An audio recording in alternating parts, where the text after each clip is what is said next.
we're at 100 years Maybach car anniversaries. One of the things that Karl Maybach always said about his business is that business is responsible for both being economically sustainable, but you also have to solve technical problems.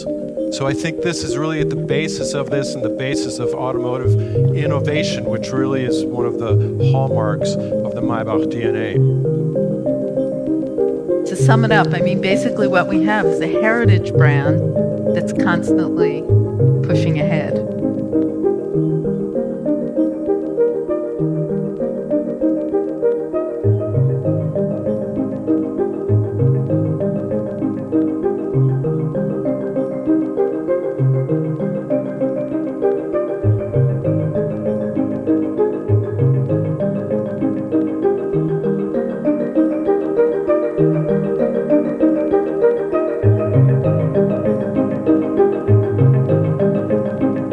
I think the most differentiating thing in the Maybach is the combination of the perfection, innovation and precision of Mercedes with the high exclusivity, with the craftsmanship of the Maybach brand.